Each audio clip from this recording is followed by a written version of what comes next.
Welcome to the Uncut Chronicles. I'm Crystal. I'm Andy. And we are coming to you with information and topics every day, such as culture, trending topics, shit your mammy probably don't need to hear. So come on in with us so we can share more with you about our day.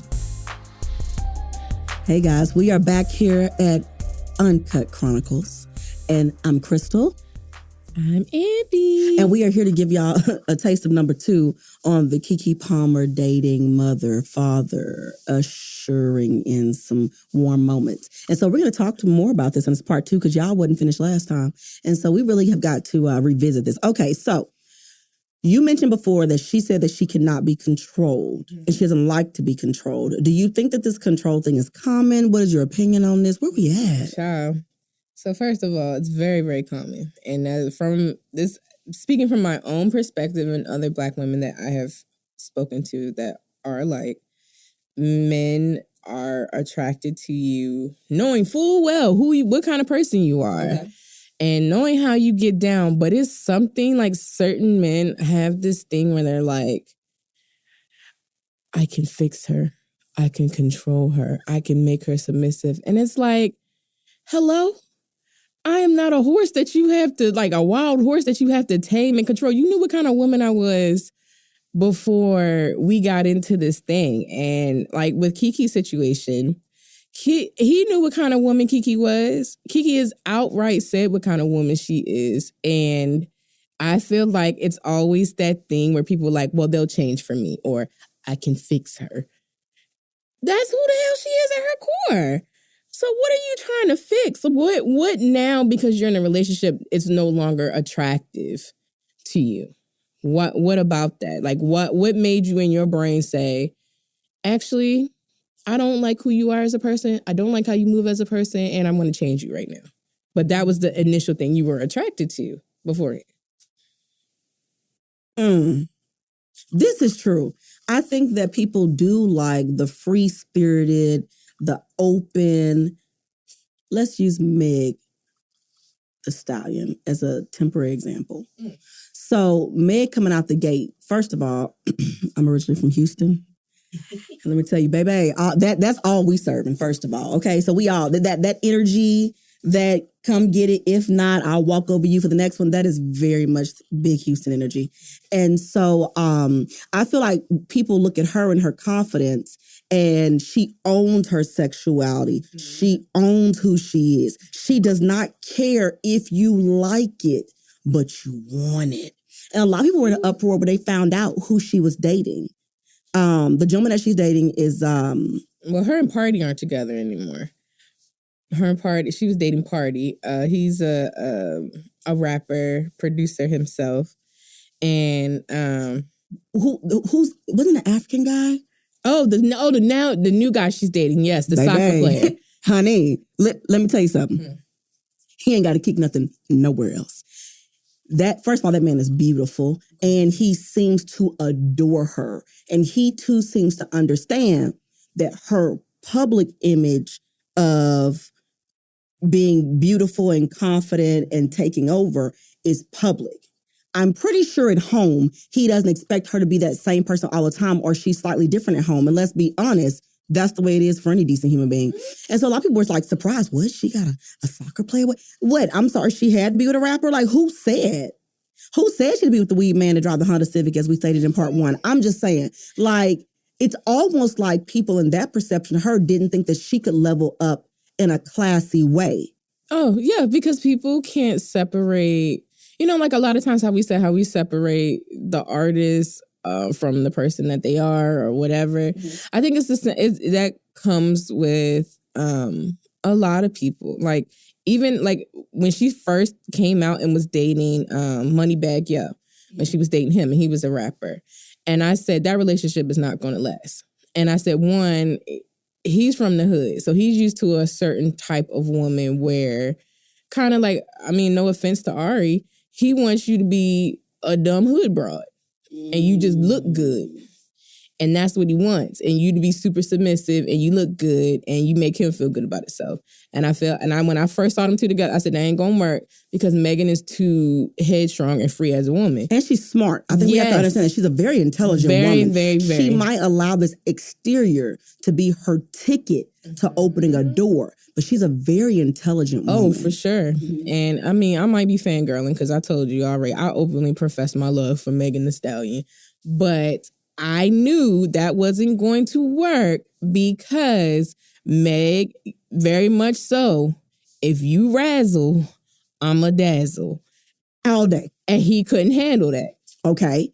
So these two actually really align together. Okay, so let's look at it. So in Meg's case, her background, she used to be a dancer. She used to be a stripper, right? I think she was a hostess. She was a hostess, if I'm not mistaken. But she was in adult entertainment somehow, some way. She finagled in that bottle girl era, hostess, whatever era. Okay. So therefore, in that era, number one, you have to very much keep your physical together. You have to definitely be screaming confident because you can't have on nothing the size of a cell phone and walk out here, feeling like you're not bringing all the fire and the storm. So it takes a certain level of confidence. If you don't have it in the dressing room, somebody gonna talk enough shit about you for you to find it real quick, or go back to your car and go home because you're not ready to play with the big league in their minds. And so to me, coming from those backgrounds, you have to come out swinging and be confident. The same way Keke is now more confident in her body and her image as a woman she's also very intelligent. She took a pivot in her career. She didn't stop acting. She just pivoted and showed you her other skill sets. Smart young lady, a mother, co-hosting shows, continuing to enjoy life and expand. And I feel like she's not being allowed to be sexy. And everybody wants to say you're a mom. Well, everybody else is a mom. Are you guys saying that same thing when you see Queen Bee at a show? No. Wearing whatever she's wearing? She's a mom too to several people. And that's my thing with like, who dictates what a mom can and cannot do and who's allowed to do it? Because like even in that Keke argument, people were bringing up Beyonce and Jay-Z. And they were like, Jay-Z could say a lot of stuff about Beyonce with how she dressed and how she is. And like, if we're not mistaken, like even running back to the BET Awards, when she was doing lap dances on stage for everybody, Jay-Z could have came out of his skin. Now, I don't know if Jay-Z took the Stedman class, be the quiet, seen, but not heard husband 101. But I feel like there is some points that can be taken from Oprah's husband Stedman. Do you hear me? And are they even married now? Because I believe they're not. Boyfriend, long-term life partner. There you go.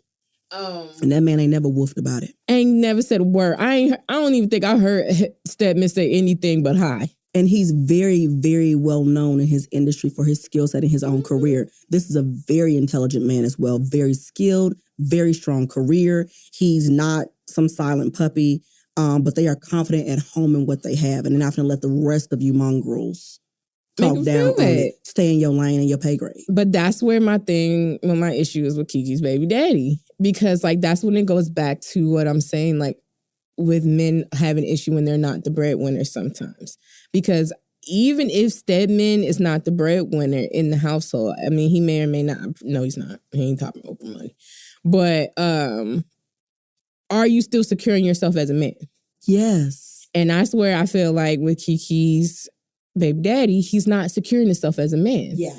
And that showed through that incident a little bit because, I mean, Stedman could probably get out here and say a lot of stuff about Oprah, especially when she be on, because Oprah be on one. I feel like the older she gets, the less she give a damn about the shit she be saying and doing. Listen, she done paved the way for so many and been through so many things people can't even remember that they forget that I feel like to a certain degree she has a right to be that way because for a long time she held it down. She was quiet. She was respectful. She didn't put having her business out in the street. Like Oprah really kept her head down for a long time to work through these contracts to get all this bread that she could to create a platform for others to stand on. You have to respect it. You may not like the way she played the game back then, but she had to play it the way she had to play it in a time that she had to do it.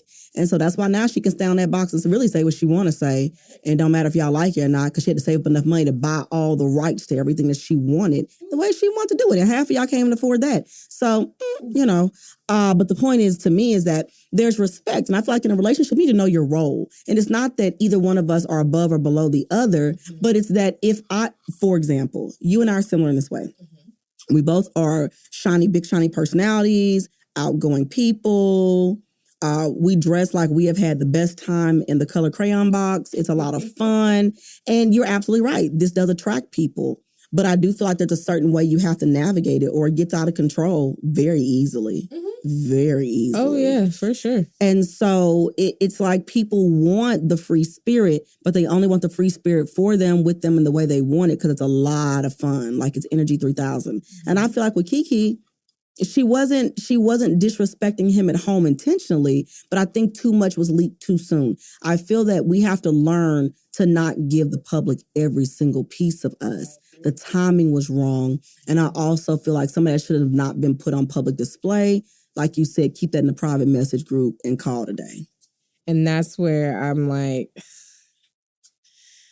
oh, Keke. Like, I like, again, I don't want to invalidate him to say, like, you have no right to feel that way. Because, again, we don't know what was happening behind closed doors. Right. And we don't know if him coming to social media was his final straw. Right. And that was another perspective I had to think about, because instantly I was like, hello? Jay-Z would never. But then I also had to remember Jay-Z did cheat on Beyonce. So. Okay, and the whole elevator, okay, the video was real. You got beat up by two of them at the same time. Silence. You better not say nothing out your mouth. You better sit there and look like the camel off the cigarette pack and be quiet. Okay, because he was bouncing all around. Child, it's silence. I don't want to hear nothing from you. I don't care if Beyonce out there with pasties all over in a thong. Silence. Don't you say anything at all. So I instantly got mad and took Keke's side, like a lot of women did, because hello. But then I had to take a step back because, as normal people out here in the world, we forget about these celebrities. We don't know what the hell be happening behind closed doors. Mm-hmm. We don't know what conversations they have had. We don't know what, limits have been pushed in that relationship. Because I was like, y'all been together for a cool minute. Now, why you pick the day to want to get out there and say some wild stuff about the mother of your child, your girlfriend? What, hello? Is everything okay? But I also had to look at the perspective. We forget, just as women, men can sometimes be pushed to their limits too. And is it fair to call him a bitch? Say he's less of a man and this and that. Because I ain't even gonna cat with you. I was all on board with Keke. Like, Keke, yeah, fuck him. Hello, are you okay? Silence. Why are you talking? You're the baby daddy. Take care of the baby. Seen, not heard. I was definitely... Oh my God, poor Mr. Man had no hope. Oh my gosh. I was on Keke's side. Right. And then I had to even do some introspection and step back. Because I just hate that I'm just that type of Gemini. Like, I always see different perspectives of stuff. Absolutely. So that always conflicts sometimes my point of view with things, because it's like I understand all perspectives of this situation. Like, I get his, self of feeling insecure, or, he's not the breadwinner, and then here go me calling you Keke baby daddy. So I get that in a sense. Yeah. But then, I understand Keke's perspective of being a strong, free-spirited Black woman, and people always wanting to police you and your sexuality and what you can and cannot do. And that's frustrating in itself too, because even for like me, where I know I have sex appeal and I, may take pictures or wear certain things, and I've had somebody literally say to me, why are you putting that out there? Why are you taking pictures like this? You're a mom. And that triggered the hell out of me. Because like his tweet triggered me too. Because I'm like, what do you mean I'm a mom? So because I'm a mom, again, the jeans, the kitten heels, the cutout, shoulder shirt, that's what y'all see me? Okay, Okay, so many, many moons ago, I took some pictures that I have only in my home. And they are pictures, like they're kind of boudoir pictures, but this was like over a decade ago that I did these. And they're in my home. And they're in a public area in my home, but it's like in my personal space in a public place. So if you happen to walk through my home, you see them, but it's no big deal because I don't care because I feel like the body is art. And so I remember when I first took them, my parents were like, when they saw them at my house, they were like, you need to take those down. Yeah. You're a mother now. What if he sees that? I said, what if he sees the same titties that he drank milk from? Is everything okay? I mean, I've already fed the masses with them. So I said, I'm still a woman. I'm still to be celebrated. These photos are just me celebrating the beauty of being a mother and how my body has changed and evolved for the better. Now, these aren't pictures with all the meow, meow, wow, and nothing like that, but they were still very much given sexy at a time when sexy wasn't necessarily publicly placed. Mm-hmm. And I've been in a lot of my clients' homes over the years who, way before it was trendy to do, had similar types of photos in their homes, and you would only know if you went to their homes. Mm-hmm. And so for me, they were just a declaration of beauty for me, the end. But my parents definitely were very upset and wanted me to take them off the wall. And I was like, hey, do you pay my rent? Oh, you don't? The same way I can't come to your house and tell you what to take off the wall, you can't tell me what to take off the wall. I'm not saying this to be rebellious, but I don't think we have the same ideology in this moment. Yeah. I feel that as women, when you become a mother, people do expect you to kind of be a certain way. But I think what men oftentimes expect, which is still valid, and I still believe it too, is that you do need to still be respectful, and there still needs to be put some class on it. Okay. There's some things that you still need to remember, that there is somebody looking up to you, and that they don't understand where you evolved to be this kind of person at this age, but compared to this age. So what you really have right now, if you look at it in society, is you have a whole bunch of young women who are under the age of 21 who don't understand when you let this sexy roar come out and how you do it. Because society's like, you can do it any way you want, where you want, how you want, the way you want, upside down, sideways. And the reality is that's not true. There's a time to put it up and there's a time to let it out. And even if you let it out every day, there's a way to do it. Mm-hmm. I literally the other day was out and about with a friend of mine, and we were just talking about how we feel like some young ladies are misguided in the way they're choosing to carry themselves in public because it's giving the wrong impression of what they desire. And I'd be damned if what didn't walk by us was a very curvaceous young lady in a dress that had full cutout. They weren't even cut out from ankle to armpit, and it was tied all the way down, probably at least 6 sets of string to tie. From the thigh all the way down. So the whole side of her body was revealed on both sides. She was a very curvy young lady. I think that dress would have been bomb if she was at the club. I think it would have been awesome on a girls' night out, like what Keke had. But I think the place and the environment where I saw her, it wasn't fitting. It didn't look attractive. She had it on with some hair store slides. No offense to all y'all that like hair store slides. And it just, to be truthful, it looked trashy. And I hate to say it because I'm all about you giving that sexy when you can, where you can. But the environment wasn't fitting. It just didn't go. And so she was walking with confidence, but it wasn't screaming confident. Because my acquaintance did the same thing. She was like, that is not hot. And I was like, it's really not. And she was like, now, we were at the club? Absolutely. With the right shoes, right person, yes. But in that environment, it really was unfitting and really unattractive. And I hate to say it, but I think we have to start having a conversation about the when, where, and how. And I really feel like Keke wearing that to a girls' night out to let Usher let his sweat make it rain was the perfect environment for her outfit. It made sense. But I think we have to be mindful. And I do very much believe in harnessing your feminine energy. I believe in being a lady. I believe in being sexy. And I believe in sex appeal. But I think that we have gotten to a point where we want to ooze sex and nakedness on everything all the time, to the point where people get so sick of it, they find it distasteful, and the ways in which it's being done are unattractive. For example, you have artists like, I'm only going to touch on it for 3 seconds, like Lizzo. While Lizzo's a beautiful girl with a beautiful face, she's got a lot of great things going for her, but I think the level in which it continued to go got to a point where people were sick and tired of being sick and tired because there were moments where it just wasn't the best look at the time. And it's not that her body wasn't the best look. It was the way she was being portrayed and the way she was portraying herself. It gave the wrong connotation after a while, and it made it something that it wasn't. Right. And it's like, you got to know when to pull back. I mean, you got to know full force. I mean, even when you're driving, you can't drive 100 miles per hour all the time, right? So when do we not scale this back a little bit? When do we not have that conversation about, you can't be in the old school Lil' Kim pose in front of the video with your legs spread open all the time? I mean, at what point is there not a time and a place for it? Is the question. That's tough now, because Lizzo's a whole.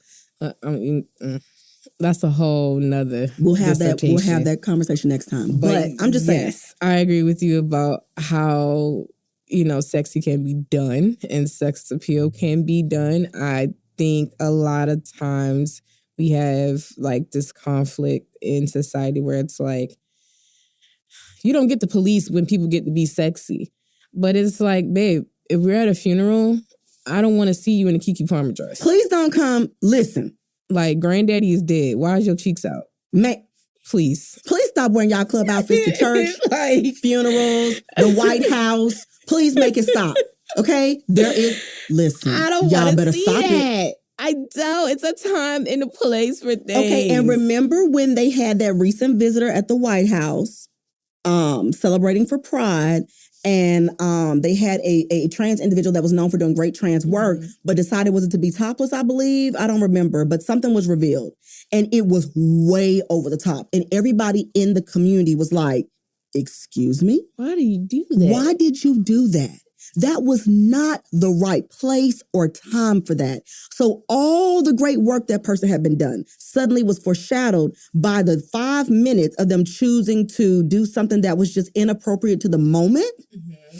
And so I feel like that's what I'm talking about. As society, we've gone so far to prove a point that we lose the momentum of the work because there's a time and a place for everything. I agree. I feel like in that made me disappointed for the LGBTQ plus community, because it's like they're already fighting for their lives, literally fighting for their lives. And then they have all this stigma around them. And then you come in and it's almost like you make a mockery of the community and a mockery of yourself and now you're not taken seriously anymore. And there's people depending on you to be that representative in a sense for the community to try to make these changes that are needed. And then you turn around and it's almost like you played into that character of what people think that community is about. You played into the stereotype. And it's not like that at all. Cause and I had to check myself one time even, cause I was like, well, that's just so like over the top sometimes. Like why? And then it was like, we forget like, media almost like normalizes stuff and makes us think all these types of narratives about different groups of people. And it's not even true. No. And then I was like, I hate that. Even for us as Black people, how we're painted in the media. Like, don't get me wrong. I love me some Sexy Red because I just love me some hood rat ass shit because I am that. But I'm like, I want more for her. Like, baby girl, you are getting opportunities that people would never get in your situation. But when you get into these opportunities, like, I don't want you to be at the BET Awards or for the Dr. Bobby Jones gospel singing my booty hole brown. Oh my God. Like, I didn't want that for you. I was like, excuse me? Please. Like, I want more for you. Like, please I want find a church usher to throw some type of fabric over the knees of this baby. I wanted more for her. Like, I want more for these women, but I think it's just like, and Cardi B kind of was stuck in that too for a while. But her team, they got her all the way together. And they took her. That's what I'm talking about. See, a lot of y'all, no offense, maybe you don't have a team, but you got some friends. You have to have the right people around you to steer that ship. Yes. And Cardi B is an excellent example. Perfect. And she'll tell you how she started, where she started. She was dancing. She was doing this. She was fronting her own singles She had to get her teeth fixed.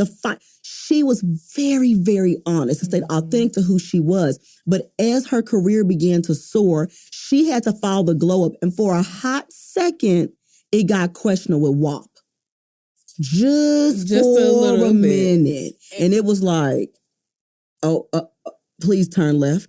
Please turn left after this. Please turn left faster. But you know what? Both of those ladies did an excellent job with the right teams around them pivoting out of those holes because they didn't want to be pigeonholed. Right. Are they sexy? Are they sex symbols? Have they always been in their own right? Yes. But they had to pivot because they didn't want their career to be inundated by that. You don't want to be defined by what people think that your literal body parts can do because you're so much more than that. It's just a part of who you are. Right. And that's why, like, Sukihana, like, she has that problem.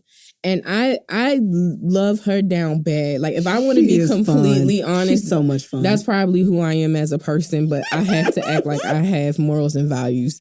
But that's probably who I am as a person. Are you saying Suki has no morals and no values? Look, I'm going to say Suki's persona is probably who I am with no morals and values. But when you hear her talk outside of her persona, I'm like, you really just want to be loved and kept. And that's it. And she's really smart. And I was like, and I hate that her persona in the media downplays her so much because she's made her whole career about sex, made it all about her body. And it's like, she can't come out of that. And very graphic. Extremely. Very, very graphic. Like, even her album covers, like, graphic is an understatement. Back in the day, you had to pay for that kind of material. So, like, literally, she's a great example of another woman that took her sexiness by storm. But she's no different than a Pamela Anderson. She's no different than a Stormy Daniels. She's no different than women in the past who were not of color, who still allowed sex to lead the way in their career. It's all about how you do it to pivot. And if you don't do it just right, you will wish that you would have down the road. And I feel like that's where she's starting to get to semi, because it's like, you know, you can tell it whether she wants to admit it or not. She kind of wants a little bit out of that and be taken more seriously. But because you base your career off of being like a sexualized stereotype of a Black woman in the hood, it's hard to take you seriously when you're talking about eating his ass. Like, I don't know where we go from here. Like, where do we go from here? And I hate that for her because she's so freaking smart and she's so funny and she's very down to earth. If y'all out here eating ass, please don't tell the whole world. Like, that's all. That's all I'm saying. Know. Like, leave that to do some what you want to do at home. I'm okay with whatever y'all choose to do. But some of that you just can't tell everybody. Once again, I need y'all to have a private social media group with some NDAs or something. Please stop. Because I hate that for her. And because I really feel like she has potential to do a lot. And that's... And has made quite a bit of money doing it. Yeah, but it's like at what extent? At what cost? Yeah. At what cost? And then saying, like, I always talked about what Cardi and Megan, like, I felt like Cardi was starting to fall down that hole. And then her team was like, whoop. And now she's over here doing high fashion. She's the face of, like, Fendi and all this stuff. And it's like, when you have a team that's working harder than Kris Jenner for you, baby, ain't nothing you can't get out of and pivot out of, and okay? If anybody can market hoeing successfully in a sexy way, it's Kris Jenner. Because she has turned tops and bottoms into 7 figures for each one of her children very well. Like, she literally takes the epitome of the female body and makes it into a marketing machine, which is insane. Now, call it what you want. I have some other personal opinions about that, but I keep it to myself. The point is that I don't care what you say. She's done it with each one of her children. Now, whether you want to call her a madam, that's up to you. You know, I'm not going to judge you for that. But what I will say is that the marketability and how they pivoted, once they put them tapes out, them conversations, the body, and all those things, they only give you so many minutes of it before they pivot and turn it to something else, like makeup, like clothes, like shoes, like whatever. Since you like everything in my body, let me make money off of you enjoying my body in these things. And now you want to be like me, so now you're going to buy what I'm selling. Fucking marketing beastly machine. You cannot deny it. And truthfully, the real question is, now, what do you do for a living? Because most would tell you they don't feel like those young ladies actually have a real skill set. I slightly disagree. I think they took nothing and turned it into something. I still stand on they don't have a skill set, but nobody works harder than Kris Jenner. The devil worked, but not like Kris Jenner, okay? Because she does. Because she turned them airhead bras into millionaires. Okay. And we literally have witnessed the come up with Keeping Up with the Kardashians of how she pivoted those girls. They start off looking like Jafar on Aladdin. Okay? Like literally. Go back and look at the OG photos, honey. She turned them girls around, which is hard to look at her as a mother sometimes because, like plastic you said, surgery, honey, and a few sprinkles and the twinkles is really what turned that ship around. That's a pimp. Okay. And she is a house mother. She is a pimp. She is. Because she got them girls together at the cost of her motherhood, in a sense. This is true. And got them girls together and was able to pivot, the Kim out of her trash sex tape era, put her whole ass on Playboy and skyrocketed out of that. And continued. It's really, really mind-boggling. So it shows that sex can sell, that being sexy and being a woman is allowed in this country, probably more so than other places at times, depending.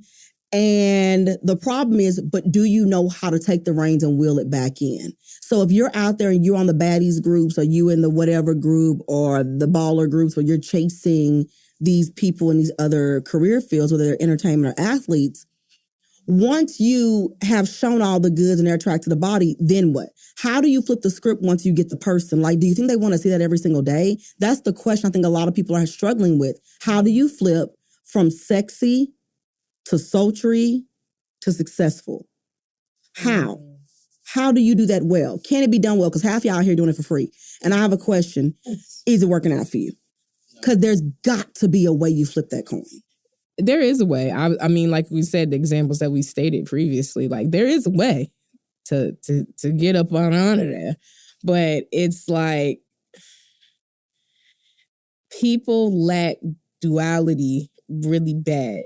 And like kind of like going back to Keke, where Keke had bust out with a cat suit on and body was giving. Mm-hmm. When I tell you, I was like, damn, Keke always keep a job, got that body, Palmer.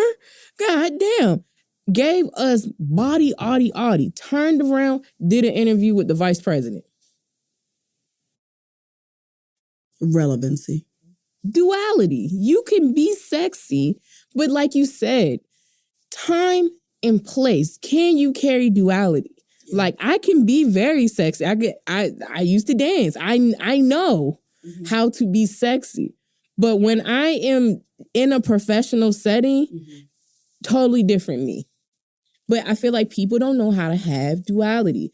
And they get stuck in what's working right now, but don't have any foresight or any planning how to make that work, like you said. Mm-hmm. So, and that's what frustrates me about a lot of women, where we forget looks are temporary. Like, somebody just said, like, Bernice, whatever her last name is, she's like LeBron of baddies, which she is. She's 40 plus, and she is body, face, everything giving better than the average 21-year-old Instagram model. Mm-hmm. She's giving. But we have to remember, we get old. Titties ain't tittying like they used to. I don't care what plastic surgeon you go to. Titties ain't gonna titty how they used to. Booty ain't gonna be popping like it used to. Stomach ain't always gonna be flat. Face ain't always gonna be without lines. We age, and I feel like people don't make a plan for that on looks. It's like we get so invested on our bodies and how we look, forgetting that doesn't keep up. So now you've made your whole career about sex. You're not sexy anymore. So now what you got? What you got for me? Oh, I know how to do this. We don't give a damn. Show your titties. Oh, they ain't looking like what they look like no more? No, thanks. We're good. We're good on that. So it's like, why is it so hard for women sometimes to have duality when it comes to their sexuality and how they market themselves? Why? Like Beyonce is a prime example of that. Beyonce is sexy as hell, but Beyonce knows there's a time and a place for it, and she has that duality for her. What's everybody else like? Suki. Suki has it, but it's just like she's so far gone in what she built her brand on. Yeah, she can't come back from it. The struggle. Okay, well, you know, here at Uncut, we're always going to give it to you raw and uncut. So we can't wait to come back and talk to y'all some more about this because we've got some other things in store for you. My name is Crystal, and I've enjoyed sharing with you again today. And I'm Andy, and you know this shit, you ain't talk about that shit with your man. Y'all have a good one. Peace. Bye. The Uncut Chronicles is part of the Breaking Ice Building Bridges community podcast platform brought to you by Possibilities.